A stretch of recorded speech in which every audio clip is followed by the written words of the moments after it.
Want to win federal contracts but don't know where to start? This session could change your business. Welcome to a special workshop hosted by the South Asian Business Council of Virginia, a 501c3 nonprofit organization dedicated to empowering small businesses and entrepreneurs. In this video, you'll learn how to write winning proposals, secure federal contracts, and leverage powerful certifications like 8A, Minority-Owned, and HubZone, strategies designed specifically for small and minority-owned businesses. This session features Srini Bayireddy, founder and CEO of Navitas Business Consulting Incorporated, a trusted expert in federal consulting and government contracting. Hosted by Mansoor Qureshi, representing SABCVA. This workshop delivers real insights, real strategies, and real opportunities to help your business grow. For more workshops, events, internships, and community resources, visit www.sabcva.com.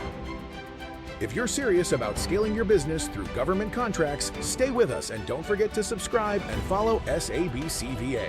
Let's get started.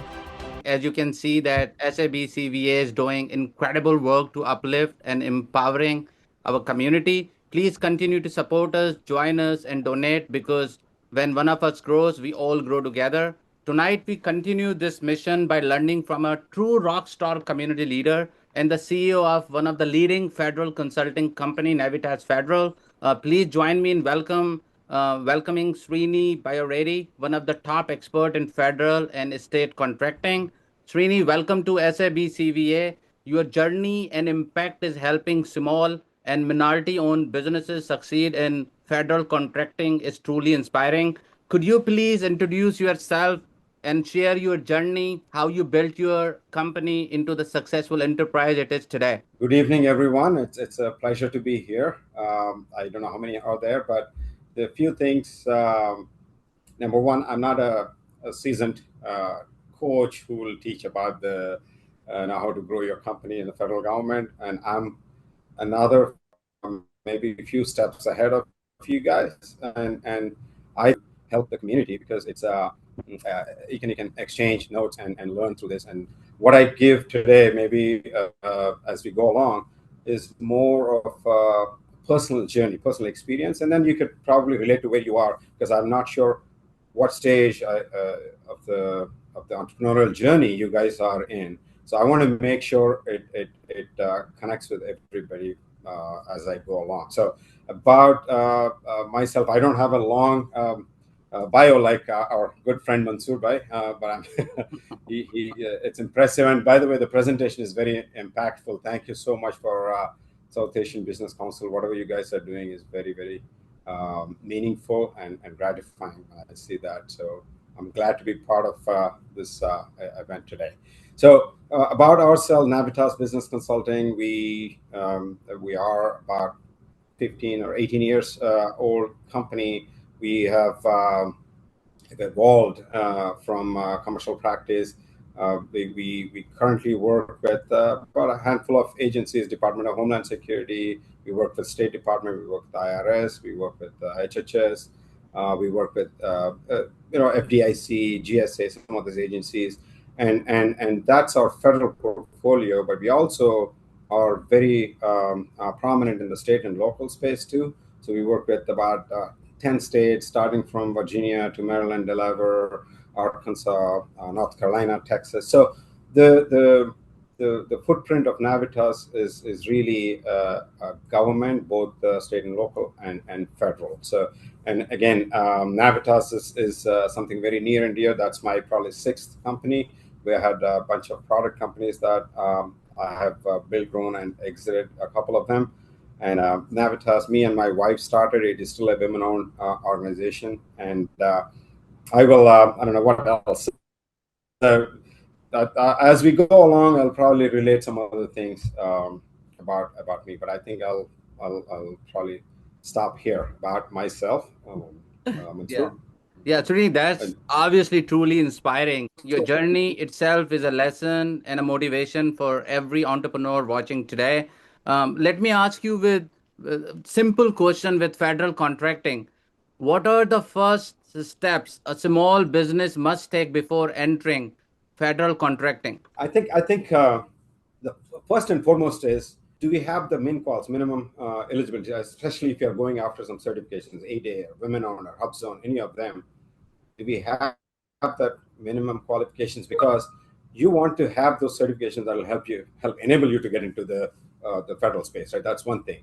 But then the two important things besides this is, what do I have that's really a powerful thing that I call my USP, that because eventually that's what you're going to package it and call your core offering and sell to the customer, right? And then the second thing is, who is that agency? Which of these 25 agencies that has the need that fits my USP, right? And when you ask for USP, I'd say, what is that you are good at? Anything that I can do it with ease, and the same thing that is a little bit harder for others, then that's your USP, right? So when it comes to, I'm coming from technology background, so I would always relate with IT. So for example, if I'm very good at cloud transformation, cloud migration, or cybersecurity, when I say very good, I could formulate, I can design, I can come back with a nice accelerator or something. Then that's my USP. Then I want to build a story around that, and then I build a capability statement that commensurates that. So the key is to see if I can fit into any of this. I would call the, not help cost, but something that the certifications that allow you to cut down some of the time it takes for you to win a contract. I'm not talking just 8A, any of these. There are a bunch of ways. I'll probably talk. Let's say, for example, request for information, RFIs. Those are very, very under utilized when it comes to saying, RFI, I don't want to write it.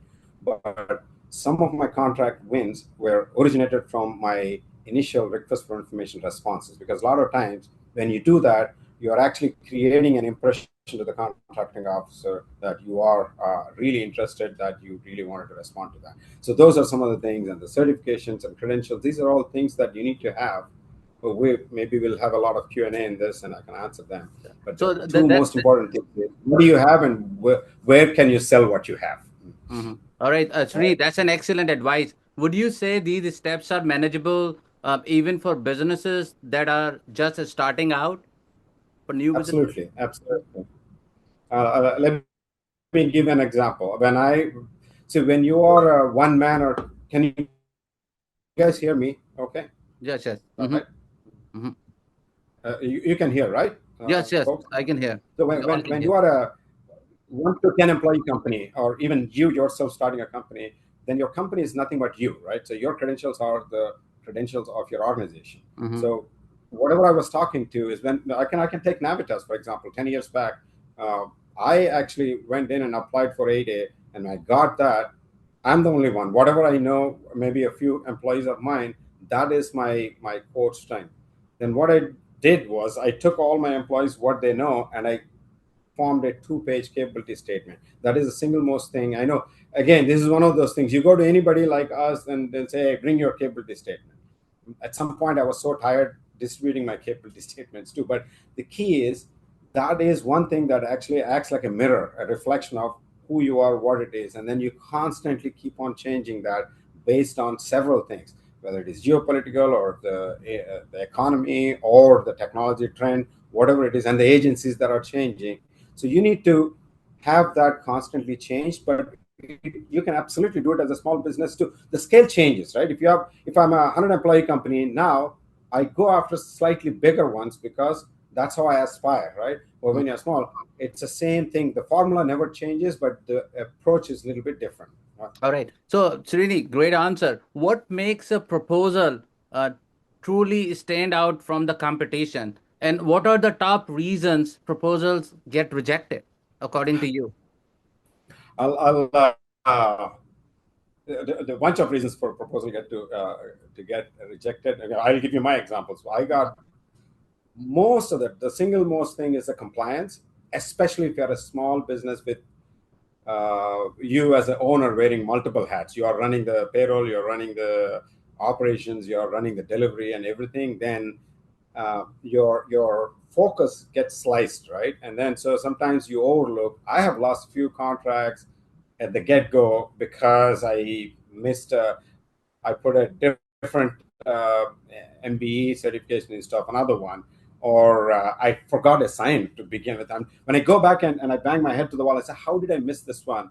So anything could happen. So, but you're so small, you can't have 2, 3 people review it, a red team, green team. So that is a single most thing. Compliance kicks you right at the entrance of the gate, right? Whatever outstanding technical response you did, it's of no use because no one is reading that you failed the compliance. That's one place where you get rejected. And then the rejections, the soft rejections, are once you are in, either your past performance is not up to the mark, or your pricing is too high, or sometimes you're not even your response is not credible enough. So I'll give you another example. If a customer asked for an RFP and you responded and you put, hey, for doing this it's 2 million, but then the rest of the people responded at 20 million, then that means you haven't understood the depth of the proposal, right? So things like that, proposal get rejected. But I think how do you make it stand out from the competition is simple. You really, when you dissect the proposal, you need to understand at the back of your palm, you need to understand what is the problem that the customer is asking to solve.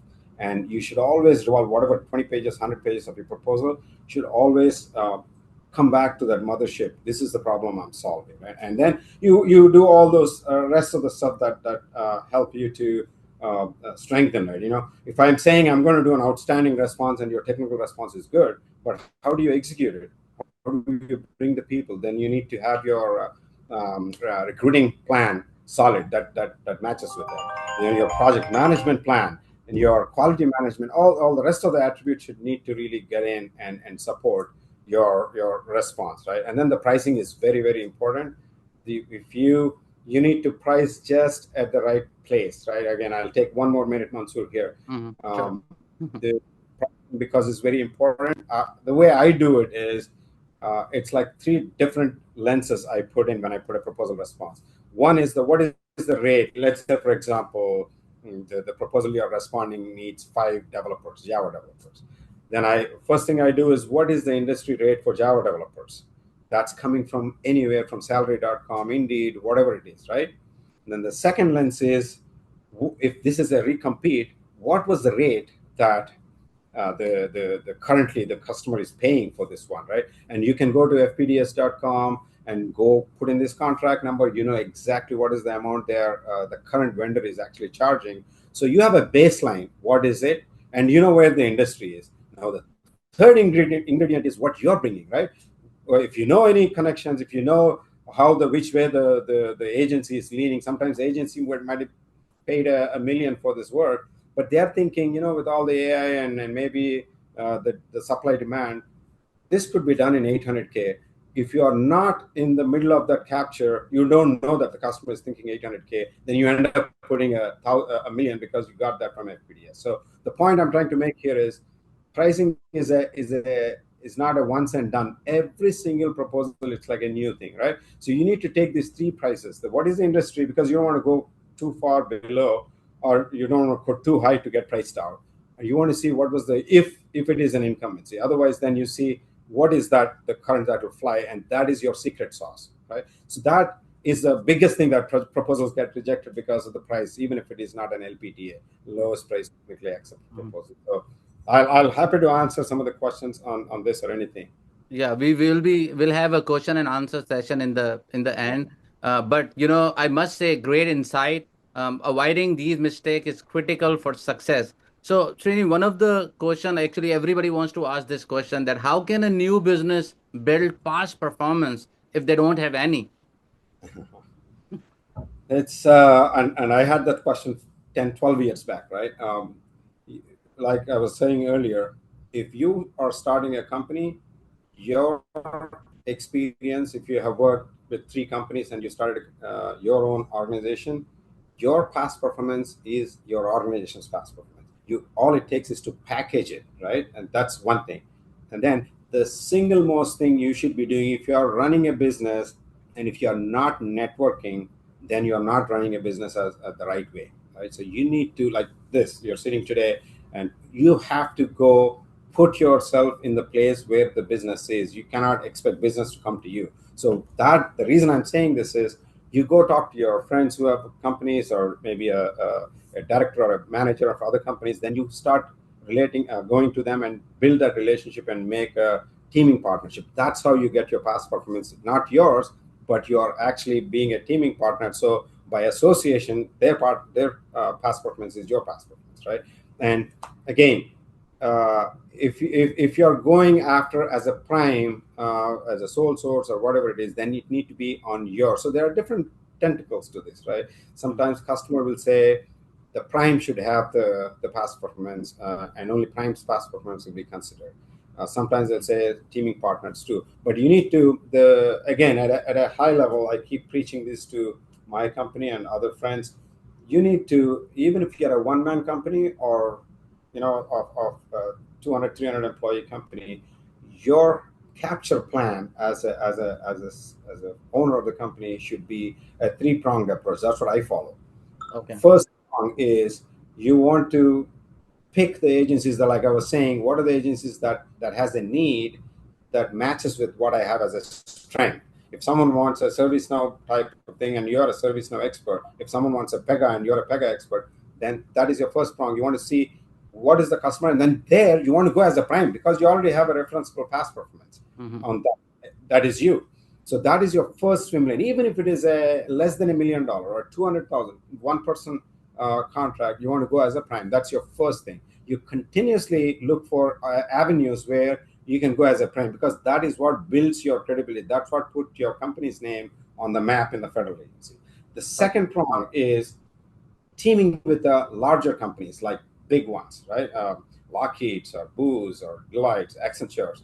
The reason, and it is not easy because you need to do a lot of this, the networking connections and all that to pick to go to the right person who can actually take you as a teaming partner.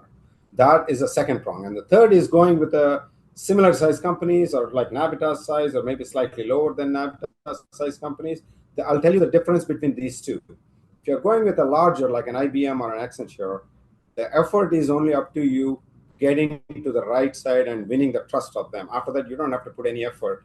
You're part of the program. And then the rest is all history. After they win, how do they, divvy up the work with you and all is a secondary thing.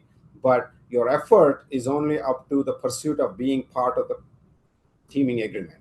But on the other side, you have to do a lot of work because the other company is also smaller one. So they'll say, okay, I'll take you as a team. What can you do? Can you be part of technical writing? Can you be part of orals? Can you be part of reviewing? Or can you bring your people for a code challenge, tech challenge, whatever it is? You are exerting a lot of energy or your effort in there, but the rewards are also same, right? You will probably ask for a good percentage, 20, 30, 40, 50. But in the other case, you can't ask. You can only be a best athlete or maybe at most, a single digit work share. But the key is you're diversifying your portfolio. Now, when you from the large, you get the best practices. From the small, you apply those. And then together, you win. You go to the third prong and win the prime as prime for the areas where you are your key and your USPs. So that's how I do it. But past performance is you have to go on the commercial side. You bring that eventually as yours. If and teaming, it is an evolution, and then you need to really be passionate about that. You cannot just give up. I'm not getting any past performance, so let's not do it. Because that the time where you are actually about to give up, that is a threshold. After that, things will start rolling in. Yeah. So I'll start. And it's a brilliant answer. And what I understand from your answers or from the explanation, that even new companies can establish credibility with the right strategy. So thank you so much for such a great and a brilliant answer. Let's move into our next segment, which is importance of certification. Why is ATES certification is so important for small and minority-owned businesses? My answer would have been different if it was a month back, but I will still nonetheless, because with the current administration and with whatever is going on after DOGE, the dynamics are slightly different, right? I don't know how many of you in the call following this. So the thing is, while ATA has its own advantages, there are a lot of the loopholes that are being milked by companies, especially the Alaskan Native or all the tribal ADAs. For people who doesn't know, very one quick high level. if you are a tribal 8A, you can actually go up to 100 million on a sole source. So the problem with that is people started taking these and then just do a pass through for a large company like Booz or someone, and then they do the entire work. But then someone wrote what a day. That's true. So today they're actually going out. So long story short, 8As became not, I wouldn't say unmanageable, but it is not serving the purpose the right way. And so, like Secretary Hicks said, I think a week before or so, he was like going after all these 8As, and 18th was the deadline for all the 8As to submit all their contracts. So government is reviewing, DoD is reviewing all the 8As to see how many of them are kind of iffies and is there any fraud in there. But I'm just giving you a current scenario on 8As. But to answer your question, Mansoor, 8A is such a valuable conduit for you to get in your prime contract in the areas where you have otherwise, which you would have to go through a lot of, get to another company, team with them, get to another company, team with them, and by the time you get to your prime, it takes a lot of time. So that is the biggest advantage of having 8A. But 8A in itself, getting an 8A is not going to get you the. So when I got my 8A, I thought I got the hall pass and I got the hunting license, and I was like, I walked to all the Osterbooths, and it was like a kid in a candy store. I did that like 6-7 months. Nothing is happening, but my interest never faded. But then after like close to a year, I got back and I said, hey, I'm a small business. I'm spending so much time, which otherwise I would have spent somewhere else, and that could have quantified into money. And I felt like something is not right here.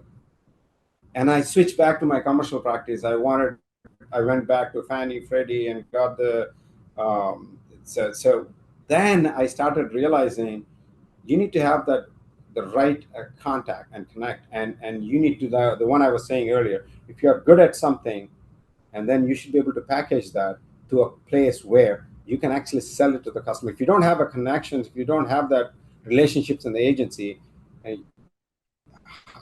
it's I wouldn't say it's a trust, right? Because if I go and say I know this and I want to build this, I can do it.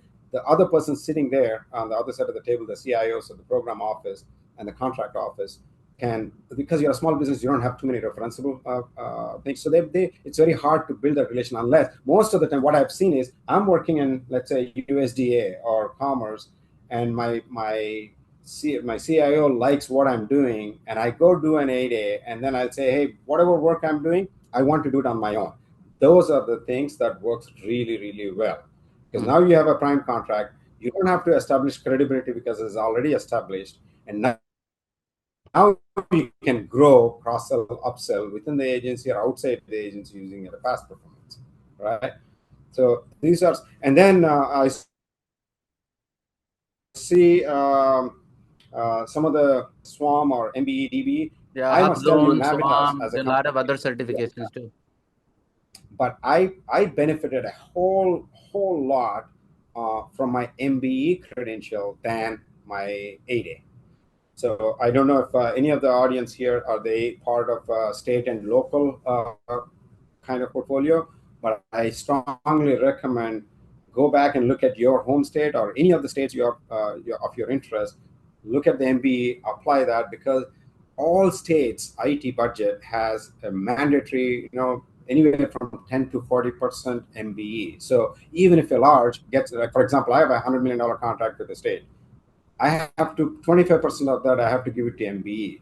And so what am I doing? I'm looking for any of the MBEs, and then I give the work to them, right? So this is something. Sometimes you go after the bigger the price, and then you ignore the little ones, which if you combine it will become the same thing. So I did that mistake. I'm just sharing it with you. If you have appetite to go bid on apply for an MBE or DBE, it will come handy, as long as again, you don't want to do it just like how I did my 8A without any anchor, and then I spent my time spinning wheel, right? You want to know, what is my 8A? Why am I doing this 8A? Or if you're going after a proposal too, the same thing, right? Why am I going after this RFP? Just because it's in the same technology what I have, it doesn't cut it, right? That's only 30% of it. You need to see what relationship I have and then how can I build something that can really interest the customer, and then who do I is there a private relationship, or how do I capture? These are all things that come handy, but you don't just by having a certification is not going to cut it, right? Yeah. Well, think that's a great answer. And what I understand is that certifications are not just paperwork; they are powerful strategic tools. Yeah. So let's talk about finding opportunities and networking. Where should business look for federal contracting opportunity? I Good question. I think this is, again, I go with what I did, and I'm Mhm. not saying this is the only way to do it, but I found that as more straight shot, like, because I could separate the signal from noise, right? So one place is always everybody, any Tom, Dick, and Harry who has SAM.gov and all that will go to SAM.gov and some of these open portals, right? Mhm. But and if you have a lot of money, and if you are a slightly a decent sized company, then you start investing in some of these analytical platforms like Bloomberg or Galvin or some of these things. But the places where I have seen most success is the agency's forecasts, right? So let's say USCIS. You go to USCIS, and it's open information, right? You go into their forecast. What are the work that is coming in the next 3 months, 6 months, 12 months, whatever it is, and then you take that, you look at the POC on that. Who's the contracting? I mean, the contract office or the program office, and Mhm. look at this is what I did literally. I go in and I look in the if I look because I've been working there at the USCS as a contractor, so I might know a few people. If it is not a match, then I'll go into my LinkedIn and put that name and see is there any second level, third level connections, and then I go to those guys and say, hey, can you connect me with John Doe, because there is an opportunity coming in 6 months, and that is exactly what I was doing, enterprise architecture or something. All I need is a 15 minutes connect, and I go in with a presentation, and I not a marketing fluff, but I go in and show genuinely what I did. Or maybe I'll go before I go there. I will see what is the division doing. If it is in risk and fraud, I want to go back and look into my kitty to see if they have done anything related to risk and fraud or advanced analytics. And then I go back and tailor that to him, and then I go talk to him, because this is more credible, and it is they are actually putting there for a reason. They want the people who are interested to come in and bid, right? So that's one place, Mansoor. Then the other thing is the industry days. So that's another place. You All these agencies will periodically, even the state agencies, do the industry days. What they do is, okay, in the next 2 years or 3 years, this is where we're going to spend the dollars, and this is how we're going to release it. So then, what are the ones you can actually go after. Sometimes you don't have to go all by yourself, because there is something that's, let's say, I'm just making up something here. There's a Salesforce based work that need to be done. You are a Salesforce expert and you have another 5 people, but then the volume of it is so big. Then you go back, take your capability statement, and look at what are the companies that have worked in that agency, and better yet, if they have a Salesforce capability, then it is an uphill battle, but it all shows how relentless you are. Now you go to them and sell a darn good job of selling of your 4 or 5 people on the Salesforce and say, can I be part of this group? That's what I did maybe 7 8 years back. And then the other thing is a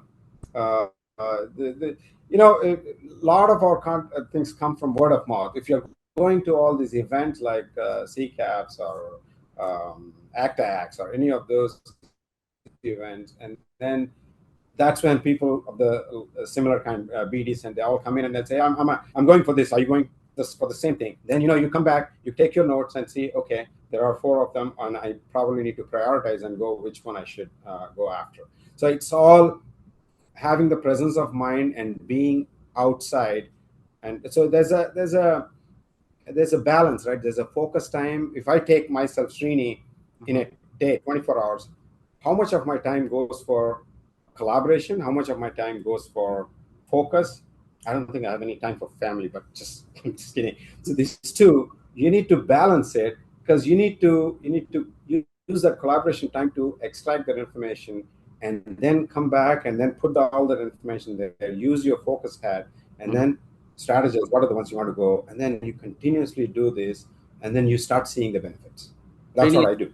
yeah, it's a great answer. Thank you so much. Before I ask you my next question, we are joined by Mr. Henry Eichelberg, Treasurer of Loudoun County and a valued community supporter. He'll share few words, and we'll also be hosting a dedicated workshop with him soon, hopefully. Henry is honored that you are with us. Would you like to share few words, please? Yeah, thanks. I think Yes, this sir. is great. I used to work for General Dynamics and getting ahead of this stuff. One of the gentlemen in the comments put that Booz Allen had a website for small businesses to get started. There's a lot of jargon about SWAM and 8A qualifications and so forth, but as Srini said, it's really a combination of two things: marketing, finding opportunities, marketing, networking, and then working on building out your expertise. What I mean is like actually delivering the services themselves. Do not sell yourself short. If you have not done anything on your own before, all of your prior experience working with other organizations, you have to craft into basically a skills statement for yourself. So, I'd be remiss if I didn't tell you, hey, look, when you're doing business in Loudoun County, you need to have a business license. So don't forget about us. But we're really excited to try to support this effort. You guys, Mansoor, under your leadership, done a great job with helping to educate the community, and anything I can do to support it, I'd be happy to do that. Thank you so much, Henry. Thank you for your support. Thank you for your leadership. Thank you for your love. And thank you for everything you do for our community. Thank you so much. Thank you, Henry.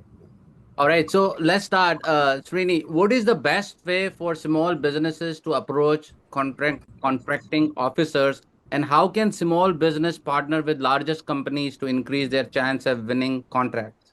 For the first one, I think I probably answered in a little bit before, right? You look at the first. You need to know who are the people who have the authority to approve the budget and the program, all that. So once you have them, my I did it in two ways, right? I always go through someone they know, because it's just to have that credibility already set in, right? Then it's a little bit, I wouldn't say biased, but at least otherwise if I go in, usually I'm considered as it's one among the 10,000 companies, so I'll just listen and then go away unless I have something really strong that captivates their attention, right?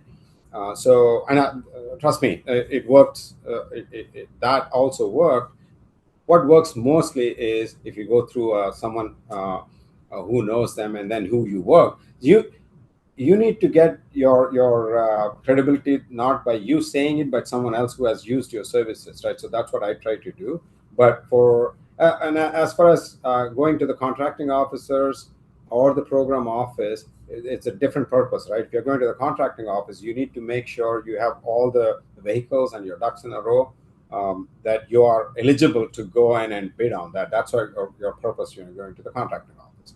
But if you're going to the program office, it's on the other hand, you want to show why the CIO or the program director want to award this to you, because you want to show how good your capabilities from past performance, current resources, skills wise, and whatever the process around that is what you're going to tell them. So you need to be very, very intentional when you go, that you don't want to go in and say, tell me how can I help you, or I saw this proposal and I want to help you. I'm sure people in here have heard this so many times. And again, this is not an exercise to learn something new. It's about ascertaining whatever I'm talking about is something most of you know it. And I still went to sessions like this because I want someone to say the same thing, so it doubles down on my head, right? So my point is, you want to be very, very clear why you're going to a contracting officer or the program office, because you only get one chance. The first impression is the best impression and only impression. So you don't want to go in and say, I'll come back, give me the details, then it's done. So what I recommend is do the homework, do initially, okay, what is that agency? What are the different programs? There is information out there.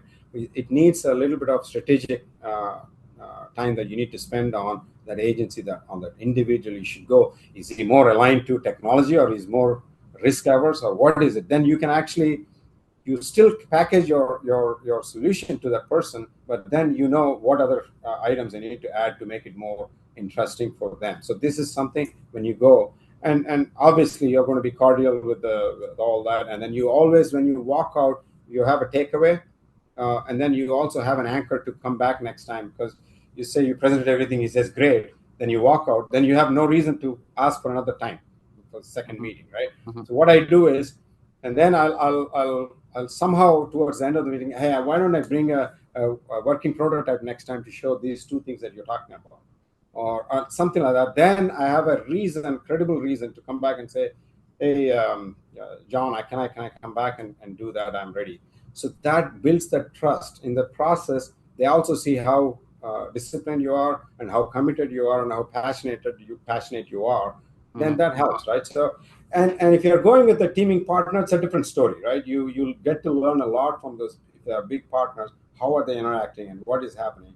If you're going with a small, still, it's a end of the day, nobody can do a much more sales job than you as the owner of the company, right? So I hope I answered the question. Yeah, I mean, that's very practical guidance. Relationship building is key for long-term success. Balancing quality, value, relationship is always essential. So, thank you so much. Great advice. Let's talk about common mistakes and some advice from you. What are the most common mistakes new companies make in federal contracting? And what advice do you have specifically for South Asian and minority entrepreneurs entering the federal market? Okay, this again, I do it even now. That's my common mistake, and I'm learning out of it. But I'll tell you, I don't know if it fits to all the folks. When I remember all the previous explanation I was giving, you look for an opportunity, and then you figure out, is it something I should go, and then you decided to go after it. Then what do? You start putting together a complaints matrix, and you start putting a response, right, a document. Mm-hmm.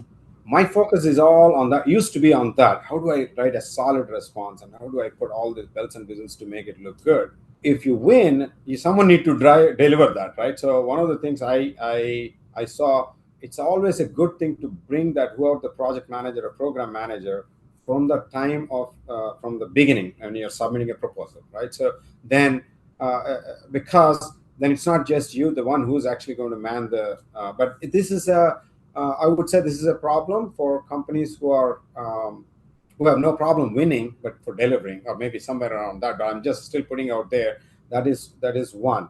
And the biggest I would say is, let's say I'm a small business of 5, 10, 15, 20 employees. Then for me, my arena is big. When I was up to 50 employees, if you see my capability statement for Navitas, I can do everything under the sun and moon. You can bring anything, I'll do it, because I don't want to miss even a single opportunity, right?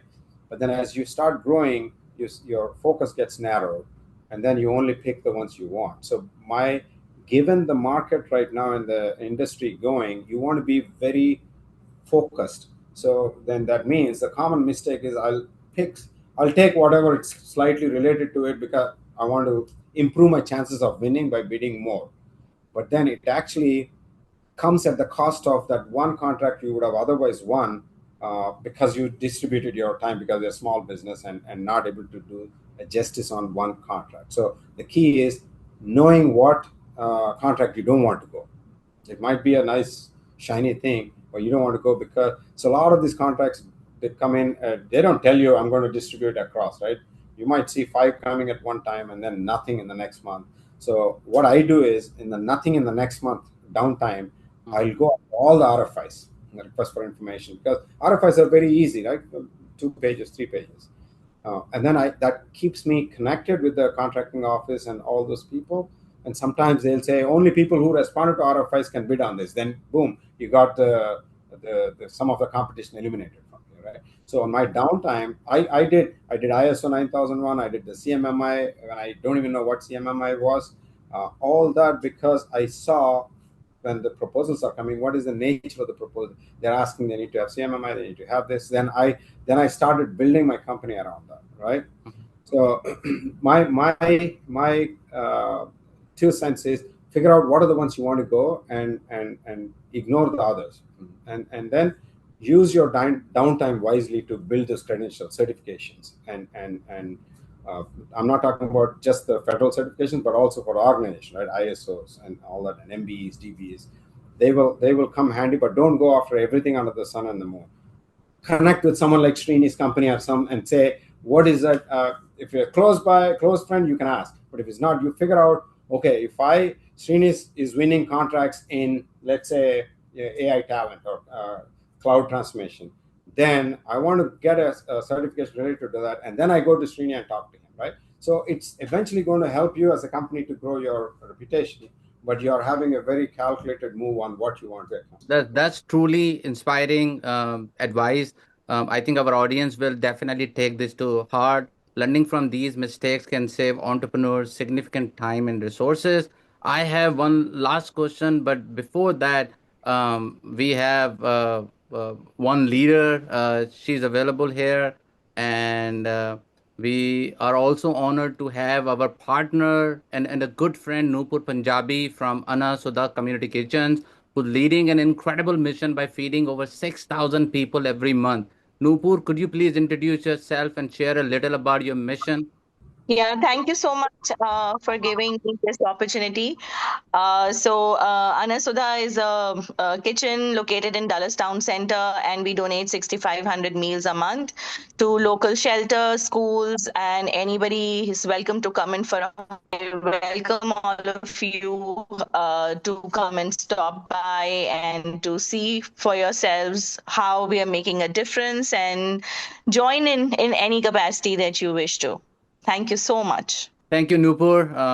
I mean, I saw it. I know you personally. You are running an unstoppable and a powerful mission. Thank you for your leadership and thank you for everything you do for our community. So, Srini, my last question before after that, we'll go to Q&A session. What is one key tip for writing proposal that consistently win? Having a dedicated owner and not slipping the time. That is, I hope everybody knows what a compliance matrix is. When you have a proposal, when you dissect that, let's say the section L&M, there's a proposal evaluation criteria and the structure, right? So you need to, when you dissect, and even if you have one person or 3 or 4 people working on it, make sure your eye on the ball is what the problem you're solving. That's for sure. There are little nuances that made me lose some of the contracts. Like you might see, oh, okay, the line I've covered it, but when they evaluate, what they do is they take each and every adjective and verb and then see if you have addressed that or not. So compliance matrix, if you don't have one, you need to start building. There are tools out there, but you can also be disciplined. You can just take that and cut and paste. You need to have an owner for everything and a time by which you need to finish it. A lot of times we scramble in the last minute because we have done that a portion of it. We have the compliance matrix done and we have all of them taken care of, but then we don't religiously follow until the last minute, and then you spin the wheels and you just do a mediocre job in response. So my suggestion, be very disciplined and walk backwards. If the deadline is someday, let's say on the 15th, then you want to keep an artificial deadline of maybe, depending on how much time you have, at least a couple of days. Then you march backwards from there and then see what is need to be done at what time. And then the other thing is, a lot of times if you are doing even if it is for a sole source, letters of commitment or any of the certification type documents, they're not in your control. So you need to start ahead of time, because otherwise, when you're in the last minute, when you're assembling all the paperwork and you saw something is not there, you may not have time, and then you get disqualified. Other thing, one time I got kicked out because the login ID and password for one of the vehicles, DIS sites or something, it's been a long time we used it, but we finished everything, and then an hour before we started, we got locked out because it's been a long time since we didn't use it, and then it takes a day for them to reset the password, so we lost it. So things like that. But I think be very disciplined, and you cannot take this as a casual thing, right? When you take the proposal, you have to you have to read from one end to the other of the sections that matter, and then you need to kind of revisit as if you're revisiting for the first time to see. Otherwise, you can't catch the mistakes. But that's only in the proposal writing side. But there are code challenges. There are some contracts. The acquisition strategy has changed a lot now, right? Some of them we didn't even write any proposals. We do an oral presentation, and then we do a technical challenge, coding challenge, and then we win the contract. So for those, there is a different discipline. But another suggestion for small businesses who are very, very tech savvy, I mean, agencies like USCIS or the HHS, they award contracts for 8A and sole source just by the, not sole source, but even compete with the code challenge or tech challenge. Those are because then you're not exerting a lot of energy or a lot of money. It is your thing, and it's a level playing field too, right? If it is a code challenge, everybody has an equal chance because they get the assignment on the fly. So it's not like it is aligned or assigned to somebody. So I'm just sharing that. Most of our initial wins are from code challenges. Perfect. Thank you, Srini, and that that's a perfect answer, and that beautifully summarized everything you have shared tonight. Before we move into Q&A, we have an exciting announcement. On 29th of March, South Asian Business Council of Virginia is hosting the largest South Asian Business Conference featuring workshop, speed networking, pitch competition, SWAM certification, and other certification session, and expert guidance on loans, funding, contracts, and writing winning proposal. You will meet community leaders, industry experts, and you will also recognize outstanding achievers by honoring the best entrepreneur of the year with the SABCVA award. This is a powerful opportunity to connect, learn, and grow. So please, please, please register early. And our friend Tanuja, can you please play this 40 seconds video for March conference, March 29th conference, so people can see that, and then share the link to register? Yeah, sure, Mansur. That was wonderful. Before we move to Q&A, we'll quickly share a short video, a glimpse of networking and workshops of SABCA. Guys, think like this is the best opportunity, to meet with networking with entrepreneurs and to expand your business as well, make your connections like that. So I'll just share the video. Get ready, Virginia. The biggest South Asian business event of the year is here. Workshops, business training, funding opportunities, speed networking, pitch competitions, all in one place. Launch your idea, grow your business, meet leaders who can open real doors. Network with entrepreneurs, officials, and mentors. This is where connections turn into success. Learn it, build it, pitch it, win it. March 29th from 11 a.m. to 5 p.m. at Gather and Share, Dulles Town Center. For partnership and sponsorship, call 7039-759-040. This is your moment. Don't miss it. So, friends, we have invited senior officials, including governor, lieutenant governor, officials from Virginia Economic Development, VIPC, CEOs, VPs, and few powerful community leaders. So, Tanuja, please share the registration link for March 29 event in the chat. Friends, registration is free, so please register and become a part of this historic event. So, I think I also want to announce one more thing that we SABCVA, so South Asian Business Council of Virginia, is offering 100 summer internships 2026 in AI and cybersecurity and leadership development, along with an internship fair on February 21, where we will select over 100 interns for our summer program. So I'm pretty sure you never heard 100 summer internship before. So we are doing this for you guys, and we are proud to highlight that two of our past interns have secured position at Booz Allen, and several others are currently in the hiring process with the leading organization. We offered 22 hands-on AI internship under the guidance of Sadiq Ahmed, solution architect. He went to MIT, and then Mr. Ahmed, who mentored 13 interns in mobile development, and they all provided practical hands-on learning experience to all those people. Now let's open floor for questions. Please type your question in the chat or raise your hands. Kindly keep question brief and focused. Tanuja will be managing Q&A session. Tanuja, the stage is your now, or Zoom Yeah. session is your now. Guys, please start posting your questions to And Srini. raise your hand if you have any questions. Hi Srini and hi Mansur Bhai. So it has been a while that we have been connected. And Srini, and nice points that you have mentioned in this meeting. And recently I have been connected with you in LinkedIn. Oh, Yeah. So whatever points you mentioned here, I have been following all of these points. So now I am sure that I am going on a right path. So, and Srini, I have one straightforward question.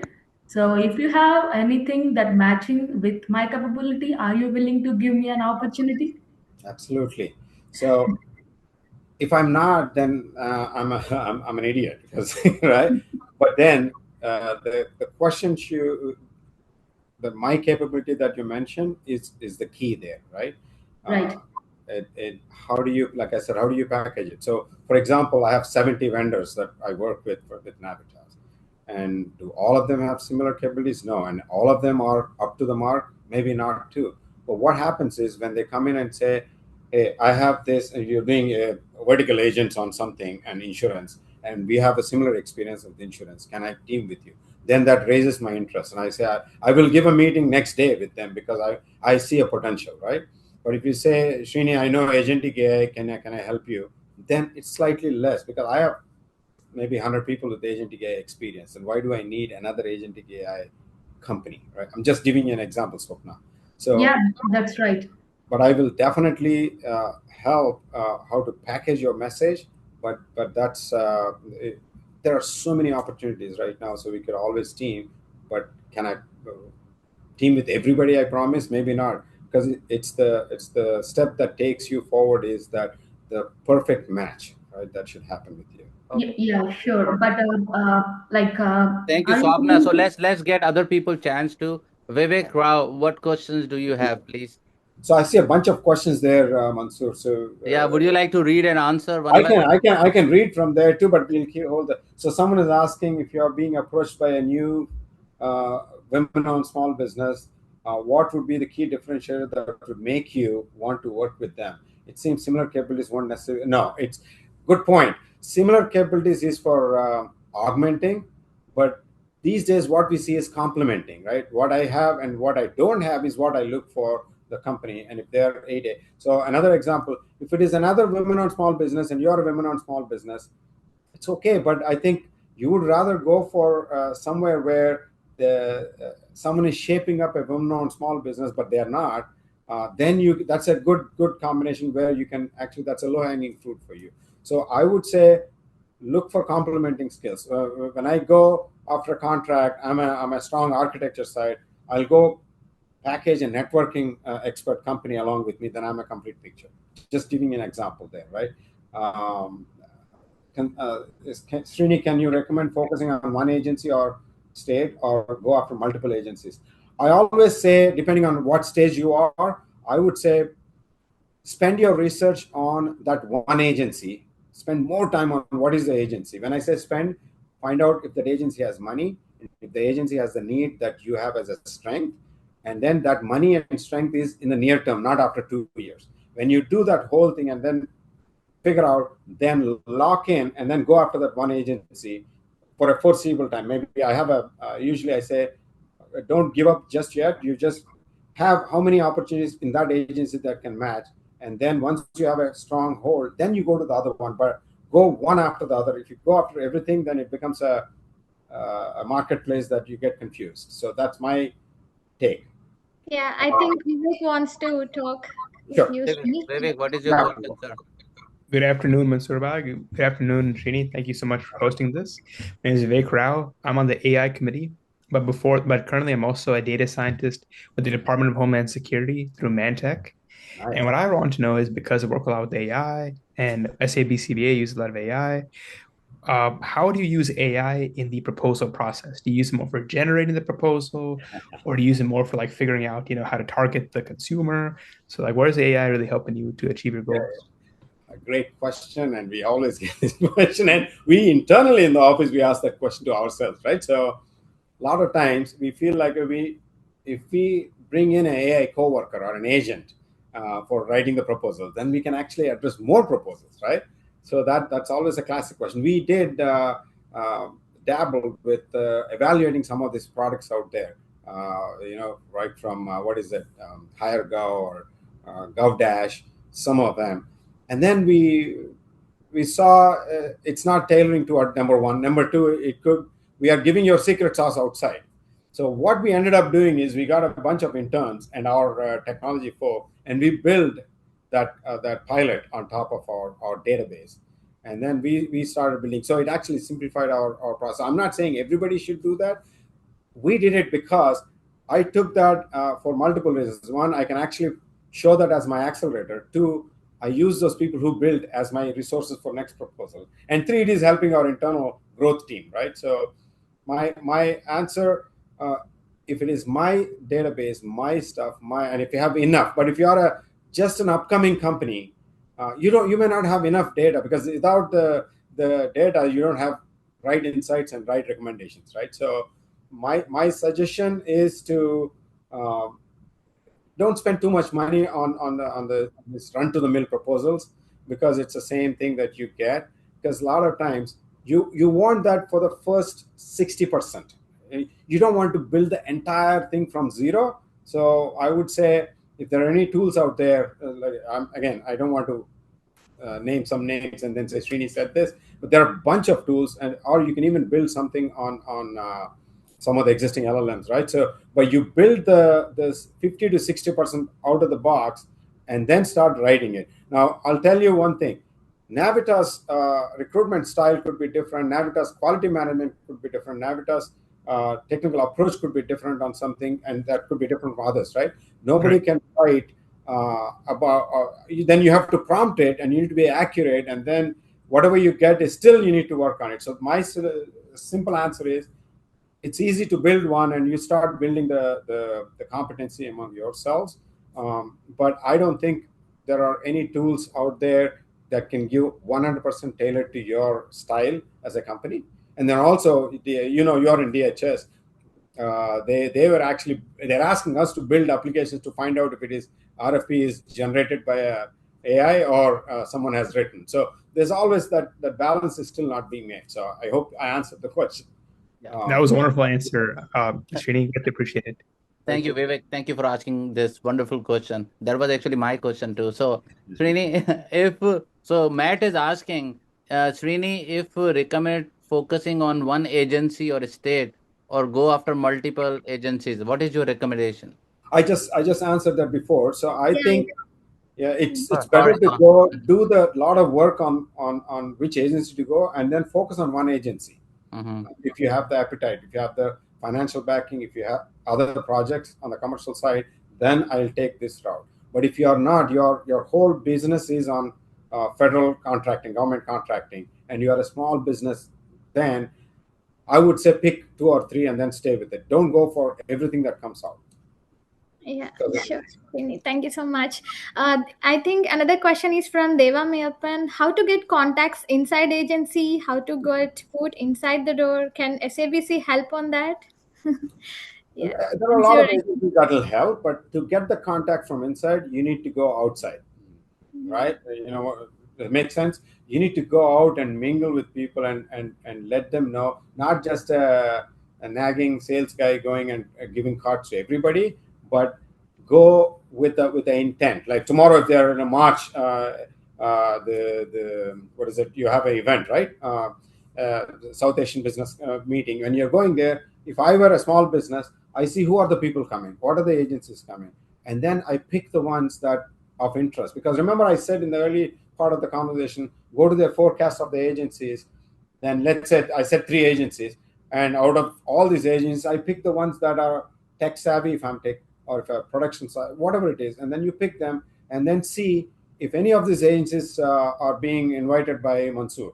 Then you pick those and you go there. You're very intentional. You're not going to get overwhelmed. You go after that and you come back, and then you can do that, right? So my answer is always be very focused. You want to build the relationships. Start from. It is very easy, but you need to be very disciplined. You figure out from your network who are the agencies connected to 2 levels, 3 levels, whatever it is, and then you go to the events and then build that network.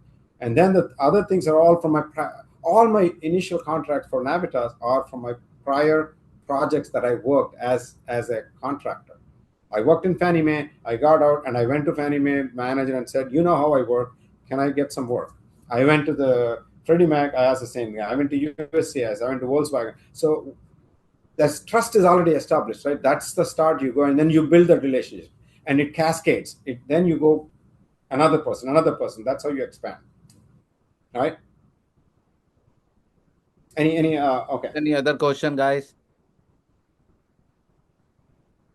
How can you get contacts inside agency? How do you get foot inside the door? Yeah, that's the one I answer, right?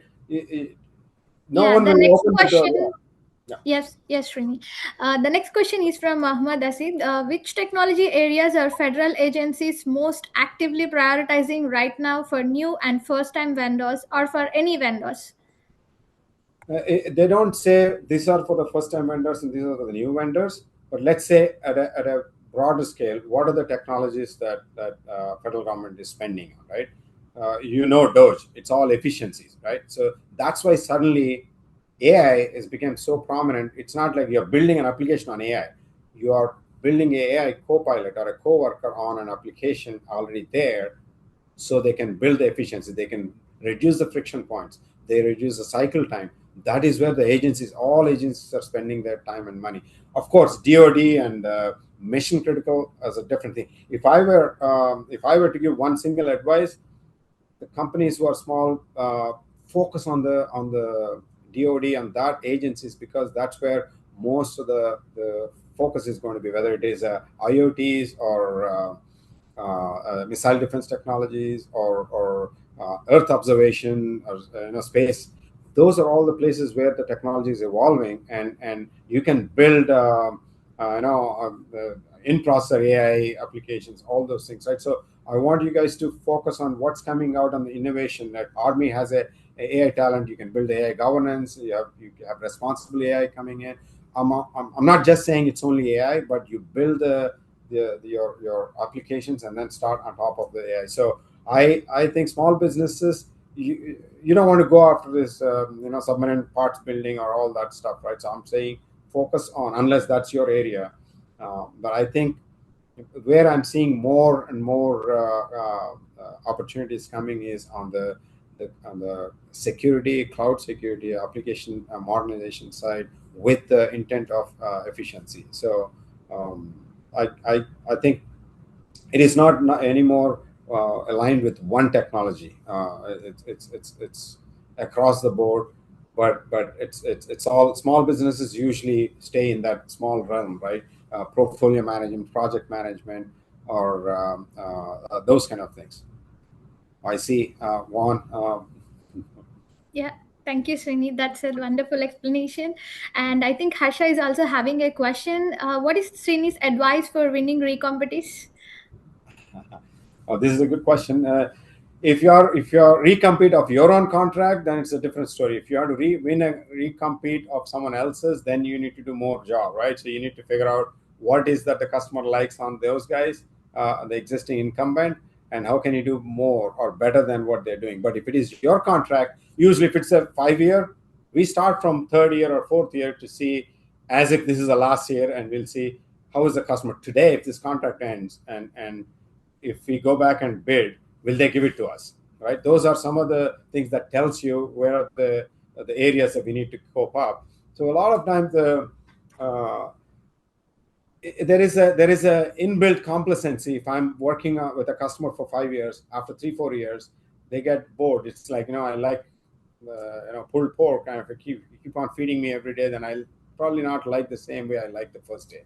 So the same thing here too. So you need to interact with your customer in a different way, especially if you're in the middle, because whatever project that you're given for 5 years, it would have on the 3rd year you would have been in the maturity stage. That's when you need to sit with the customer and see what other areas you can actually bring innovation, efficiencies, all those things. Then they see you're going above and beyond, and then you can secure the place when you're going for a recompete, right? So yeah. So we have two more questions, but before that, I would like to add one of the great friend we have, and deeply honored to be joined by this evening by Secretary Juan Pablo Segura, who served Trade and Commerce Department of Virginia. Secretary Segura has been a strong champion of small businesses, minority entrepreneurs, and economic development initiative across Commonwealth of Virginia.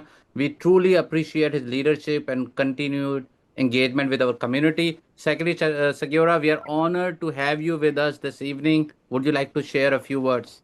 But Mansoor, you're too kind. I am now former Secretary of Commerce and Trade for the great Commonwealth of Virginia. But when Mansoor, you told me that you were doing this training session, I just wanted to say hello to the whole community, the work that you do. Thank you for your leadership in the South Asian Business Council. And as you all consider how you can start your own businesses, how you can get your first contract or your next contract, it would be negligence for me to not recommend that the people on this call consider Virginia, the state of Virginia, different agencies of Virginia, as a potential customer. There's multiple programs to help support new entrepreneurs. I've talked about it quite a bit. There's an agency within the Commerce and Trade umbrella in Virginia called the Small Business Supplier Diversity Agency. They do a certification called SWAM certification, Small Women Owned and Minority Owned Business. There's incredible programs to kind of get entrepreneurs started so that they can get their first contract. There's vehicles that you can access. So I highly recommend that everyone gets SWAM certified if you have your business in Virginia.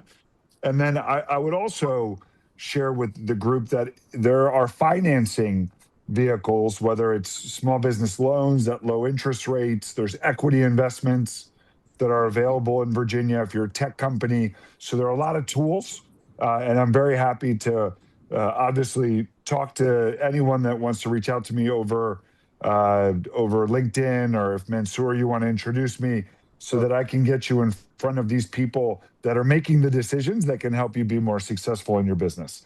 So again, I just wanted to say hello and make sure people knew that Virginia is the best state to do business in. So we would love to see how we can help you.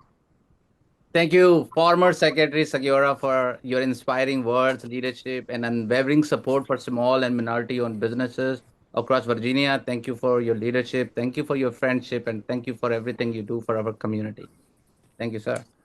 An honor. Thank you, Mansoor.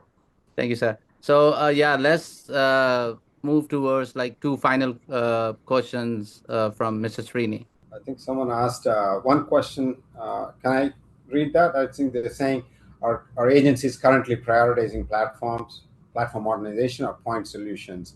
I think I would say they're leaning more and more towards platform modernization, obviously, because they all wanted to have the agencies are like consolidating their legacy systems into some kind of unified platform and use AI-enabled platform, right? So my short answer is I think that's where majority of the RFPs are coming right now, both on the sole source and on the company. What would you recommend for a startup IT company? Work as a subcontract in the beginning, or startup can be to bid directly? It's not either or. I would say you need to split your time on both, because maybe more time on being a subcontractor, and your goal is you're going to bid as a prime. So whatever time you are in as a subcontractor, you're basically packaging your experience as a subcontractor into a core capability so you can bid on that. So my answer is maybe first as a subcontractor, but not too long. All right, Srini, again, thank you so much for sharing your expertise and insight tonight. Your guidance will help countless entrepreneurs and small businesses succeed in federal contracting. To our attendees, remember that SABCVA, which is South Asian Business Council of Virginia, is here to support you through education, connections, and opportunities to help your business thrive. Please stay connected with us at www.sabcva.com. Tanuja will share the link with all of you guys too. And don't forget to join us on March 29 for the largest South Asian business conference. Srini, last message. What is the final message for people for watching you? I would say I'm seeing so many questions I'm not able to answer. So I want to let you guys know, you have, I don't know, my LinkedIn or my email. Feel free to send. I'm always I'll make time to respond to you. And then again, if anyone wants to work with me personally, like what's the lady, she Swapna, right? Swapna. Mhm. So just have your capability statement, and then let's talk. What is that niche that please look into Navitas website, whatever open areas, and see what is that we are doing, where are we going, and then you see if there is a match. I will never reject. I'll sit with you and see how we can work. But I feel I think be very what do you call it, relentless. This is not easy, but once you get to that hang of it, then it'll be so much fun. So I think be very clear on who you want to team with, what you want to which agency you want to go with, and then just don't deviate your focus. This market right now, because so much happened last year, Doge and geopolitical and 8 days, all that stuff, it is an absolute low in terms of opportunity. Last year, so the second half, we have no RFPs literally that we worked on. So what does it mean? It's all going to open the floodgates this year and opportunities start coming. We're working on 8 or 9 right now. So this is the best time if you're a small business and looking at federal or state. So just don't waste time on maybe this or maybe that. Just focus on one thing and latch on and look for companies you can team with so you can expand your knowledge. Right? And by all means, if you want to connect with me, and then I will do whatever way I can help you with. Right? Yeah. Again, Srini, thank you. And friends, where else do you get the chance to learn directly from top CEOs and leader like Srini? So let's make the most of this opportunity. Start your work now, because remember one thing: God help those who help themselves. So only one person, in your life can change your life, and that is you. So thank you so much again for being with us, and thank you and join us on 29th March. We look forward to see you soon. If you can dream it, you can.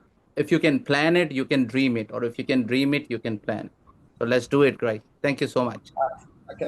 So I see one comment from one of the Sure. guys who already teamed with us. Go ahead. I don't know who this is. SBS. So hey, thank you for being part of the program with us, and by all means, send it over. We have a lot more work in the State Department and also outside. I'd love to connect, and thanks for being our partner on this. Yeah, if you want to answer some of the questions, feel free to do that. I just happened to glance through that and I saw. Do you want to see a few more questions and maybe want to answer? I'm here. But if anyone wants to ask me a question, please. Yeah, guys, go ahead. We are here for spend another minute or two because I. Yeah, let's add 5 more minutes. What questions do you have? Thank you, Srini. Thank you, Mansoor. This is Matt from SBS Infosystems, Srini. Loved the business working with Navitas. Due to some contractual changes during the program itself. You can say it's Doge. Yeah, Michelle and I worked closely with Michelle. So I don't have your email address, but I'll reach out to Michelle if she can connect us back.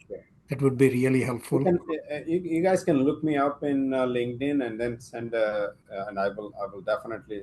Fellow entrepreneurs are always I can learn anything. Everybody has something to share, so let's connect our ecosystem here, and I can definitely help you. Sure, thank you so much. And for all your information, we already invited Srini for our March 29 this conference, business conference, and hopefully Srini will accept it, and he's going to be one of our panelists over there. So you guys have a chance to meet him there too, in person.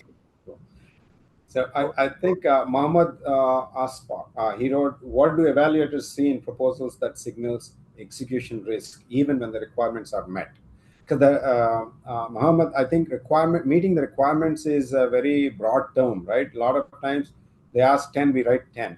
what they see is how credible your response is. If I'm a company with 20 employees and I'm bidding on a $100 million contract, you might write the right answers, but from optics perspective, they may not. So what they do at that time is they will look for some things that to fail you in advancing to the next level. So my suggestion is when you're picking an opportunity, if you are priming, then you need to at least have 60 to 70% coming from you in the responses, and then the rest coming from the team. Otherwise, it shows that you are just a front face and someone else is doing, which is also okay in the mentor prodigy or JV type case. But otherwise, execution risk comes from multiple things, right? In your response when you do it, you could do a best job in how you do the solutioning, but then if you're not showing what are the anticipated risks in that process and how you're mitigating, and you sometimes pad with saying, when we do this, these things might come in our old project. When this happened, this is how we fixed it. Those things give them that confidence that you have already sensed all the alt paths and then you're responding to it. So I hope I answered that question, but this is a very good question. This is what we do when we do a white glove and see, is it really picking up all the execution risk signals or not? So, if anyone has, I'm going to glance through some of these, but otherwise, if anyone has any question, you can definitely ask. Hey, Srini, this is Paul. Quick question. So how is AI changing the federal space? So I own a startup. It's pretty much an enterprise AI platform where we do like anything that you can, just think of, like how agent AI is working, right? So I'm trying to go into the space, but help me understand how the AI projects are coming in. What are the So requirements? where they are using, great question, Paul. Thanks. I mean, I think I'll end with this answer. Okay. What I see is most of the time they're using AI as more like a co-workers, right? What I mean is the place where human need to be there, like exception cases, is a different thing. But where there is a lot of pre-validations or rules engines or what do you call triaging, that is where they're using a lot. For example, there is a 8A audit going on right now, right? And most of you know, most of you would have submitted your 8A package. So that is where they're using an agent to sift through all the documents, check for the credentialing, check for the validation, all that, and then they'll give some actionable insights or recommendations. So earlier, the agents, physical humans, sit and then sift through all these 30,000, 20,000 applications. Now it's all done in 2 days. They already started sending the rejection notice for some of the 8As in 1 day. And that is possible because of the AI, right? They have run through them and their preliminary min quals. That way, if any of the companies have failed the min quals, they don't even want to go to the next round. They're just sending a rejection and sending it back. The remaining and then questionable, then AI will recommend. So all that co-pilot work is being done in the federal agency. Now proposals too, they started putting together, like the one I was saying, we have built, I don't want to say which agency, but for one agency, we are building that RFP automation process. So they want to go back from the old ones, and then they prepare the boilerplate, right? That's that. So these are the areas I'm seeing a lot of innovation. And then of course, networking, security, risk alert monitoring, all those kind of things are also part of that. And so for some agencies, even more, it goes one level. Capacity planning is done through AI, and then so it's a plethora of AI inclusions are happening, but not for right now. I see efficiency and reducing the friction points. Repetitive work, right? Right, repetitive work, exactly. Yeah. If you know any of the agencies you're working and you see something of the nature of repetitive, I would say just build something on LangGraph or something and put together a small agent and then go talk to them. It's not like your agent will get the business, but you will get the entry, so to get a good impression on the agency, and you'll be in the front line for the next RFP coming. Right? Okay. Sounds good. I do want to thank you, and thank you for the information that you shared with everyone. Sure. Yep. All right. So Tanuja, would you like to say something? before we Yes. say bye-bye? Thank you so much, Srini. That was so wonderful. Like the answers are so pretty. And I wanted to share a link with you all, you guys, like to donate to the community. The SABCVA works on pretty on like women empowerments and also internships and professional development programs as well. If anyone would like to take make a donation, you're welcome to do so. Contributions are completely optional, and you may also share this with your family or friends. The donation details I'll share in the chat box. Thank you so much for your support. Yeah. Yeah, and we are Thank you. 501c3 a non-profit Mhm. company, 100% tax deductible. You'll get your tax received within 1 week. So just to let you know that. Raja Rizwan is the only one person who's also wants to ask you this question. Raja Rizwan, you there? Yeah, Please feel free. yeah, yeah. I'm here. Can you Yep. hear me?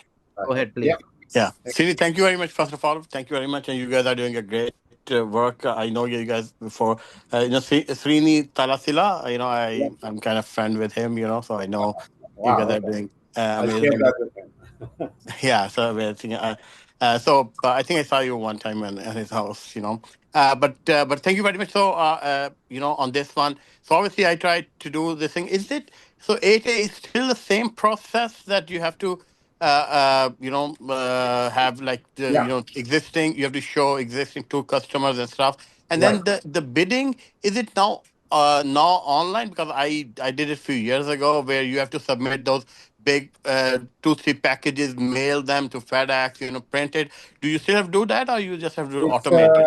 it's little bit simplified. You can do electronic, but the process of what do you call that? The pre-qualifications is always the same, but it became more stringent and audits are more tougher.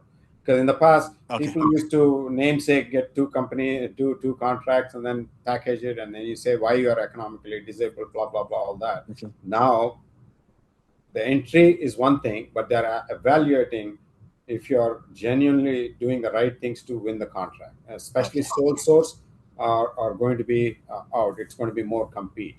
Okay. All the audits are happening on the sole source contracts awarded to all the 80 companies, right? Okay. So And it, I have one personal kind of personal kind of thing. It's not regarding contract this thing, but I have on the side, I have another gym business, so I want to contact with you or you somebody in your HR to offer discounted gym membership to your employees. If sure. that's So you're possible. saying I'm fat. No, you are not. For your employees and stuff. So I would love Sure. to touch Okay. base with somebody. All right. Thank you, everyone. Srini Okay. bhai, final message or should I close it? No, I mean, I've never mind, but all the best. Just have the eye on the price. I think uh, it's not a quick 1 day journey. You need to really have the patience, and patience is the single most virtue you need to if you're on the federal side, and you will definitely see success if you just cross that hump. So I think only way we can survive and success see success in this is by going by networking and making sharing the work with other things. Like you have to find your teaming partner who's really a company or a person who can really gel in with your mindset, with your thing. So my suggestion is just always be outside. If you are an owner of the company, be outside. Look for the connection that you could make, and bring it back inside and make that as an ingredient to cook that dish called contract. Okay. Perfect. We So have last 30 seconds video, which I would like to request all of you to see, and then, bye-bye to me from right now. Tanuja, you want to share the last video? Yeah, sure, Mansur. And that's a good video. Everybody has to see because this video gonna help your children and your friends and everybody. So let's watch it. Every great movement begins with a single vision, a belief that together we can create something extraordinary. Welcome to the South Asian Business Council of Virginia, SABCVA, a 501c3 nonprofit organization dedicated to empowering South Asian entrepreneurs, innovators, and professionals right here in Virginia. At SABCVA, we believe that when one of us grows, we all rise. We bring together dreamers, doers, and changemakers, connecting them through mentorship, Business workshops, internships, and networking events that turn ideas into action and challenges into opportunities. In just a short time, we've opened doors for over 35 young professionals, giving them real-world internships in artificial intelligence, mobile app development, and technology innovation. These students are not just learning, they're leading the future. Their success stories are proof of what happens when a community believes in its youth. Whether you're starting your first business or scaling your next big idea, SABCVA connects you to investors, funding, microloans, mentors, and government programs that can make your vision a reality. Our mission is to build a vibrant and united South Asian business community where ideas flourish, leaders are created, and opportunities are endless. But we can't do it alone. Every internship we offer, every workshop we host, every door we open happens because of you. Your donation, your time, your mentorship, it all fuels this mission. When you give, you're not just supporting a program, you're changing a life. You're helping a student find their purpose, an entrepreneur chase their dream, and a community rise together. Now is the time to step forward. Join the movement, empower, inspire, lead. Visit www.sabcva.com or email contact@sabcva.com to learn how you can get involved. SABCVA, empowering South Asian business one opportunity at a time. Thank you so much, Srini Bhai, and thank you, everyone. Thank you all. Thank you, sir. See you guys soon. Have a good night. Thank you. Thank you. Have a Good night, wonderful everyone. evening, everyone. Good night. Thank you. Bye-bye.